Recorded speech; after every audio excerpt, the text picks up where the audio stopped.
आज के इस वीडियो में आपका स्वागत है। और आज मैं खादिम के शेयर का एनालिसिस करने वाला हूँ। खादिम जो है फुटवियर ब्रांड है, बहुत से लोगों को अगर नहीं पता तो मैं बता दूँ, ये शूज़ वगैरह बनाते हैं।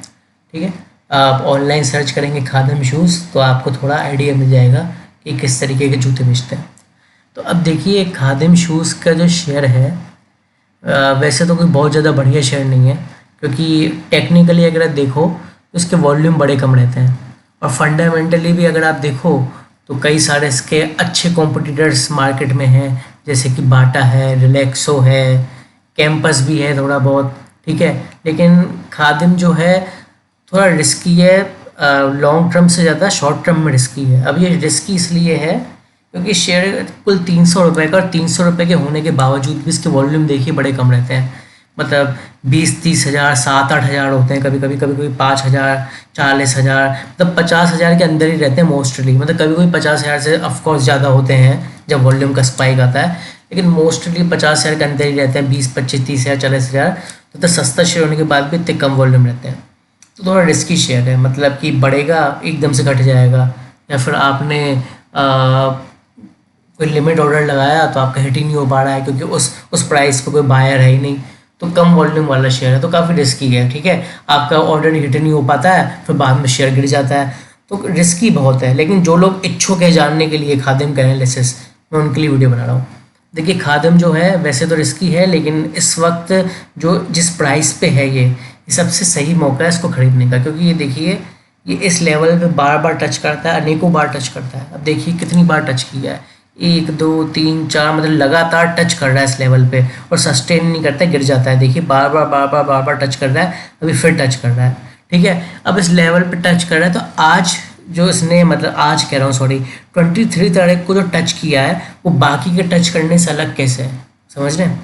तो अब बाकी के टच करने से 23 तारीख का टच इसलिए अलग है क्योंकि 300 रुपये के ऊपर बंद हुआ है।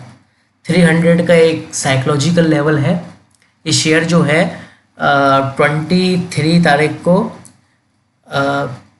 304 रुपये पे बंद हुआ है। 305.90 का हाई बनाया इसने, और 2.13% की तेज़ी पर बंद हुआ है। तो 304 रुपये पे 300 का साइकोलॉजिकल लेवल है, उसके ऊपर बंद हुआ है। और अगर ये इस लेवल को तोड़ता है, इससे ऊपर निकलता है, ठीक है, मैं ये नहीं कह रहा निकलेगा, अगर निकलता है और सस्टेन करता है तो आपको इसमें तेज़ी देखने को मिलेगी। ठीक है, अगर मैं EMA की बात करूँ, 9 के EMA के ऊपर है, 20 की EMA के भी ऊपर है, 50 की EMA की भी ऊपर है, 100 की EMA के नीचे और 200 की EMA के नीचे, तो आपको बाय का करना है। देखिए, अगर आपको साइज बाय करना है तो मैं आपको सलाह दूंगा कि ये जब प्राइस टूट जाए, आप वैसे तो तभी बाय कर सकते हैं, मतलब करीब करीब आप 306 का बैठ रहा है प्राइस, अब 307 के ऊपर बाय कर सकते हैं। ठीक है, और अगर और रिस्क कम चाहते हैं आप, तो आप 100 दिनों के एक्सपोनेंशियल मूविंग एवरेज के ऊपर बाय करेंगे। हरे रंग की लाइन है ना, मतलब कि 311 के ऊपर बाय करेंगे। ठीक है, तो आपका पहला टारगेट क्या होगा? 311 पे अगर आता है, 311 पे अगर आता है तो पहले 320 का लेवल देखने को मिलेगा। अब 320 का लेवल देखने को तो मिलेगा, लेकिन हो सकता है कि वहीं से गिर जाए, लौट जाए, क्योंकि बहुत कम वॉल्यूम वाला शेयर है ना, आसानी से गिराया जा सकता है इसको। तो फिर आप 320 पे देखिए, ऑब्जर्व करिए, अगर 320 से ऊपर रहता है और ऊपर जाना कंटिन्यू रखता है तो ये अपने 200 दिनों के एक्सपोनेंशियल मूविंग एवरेज की तरफ बढ़ेगा, और 200 दिनों के एक्सपोनेंशियल मूविंग एवरेज की तरफ बढ़ा तो इसमें आपको अच्छी तेज़ी देखने को मिल सकती है। इसका 200 दिनों का एक्सपोनेंशियल मूविंग एवरेज का जो लेवल है वो 326 है, 326। तो पहले 326 तक आ सकता है, फिर 326 के बाद इसको 330 पे आना चाहिए, फिर 330 के बाद आपको इसमें 350, फिर 360 तक के लेवल देखने को मिल सकते हैं।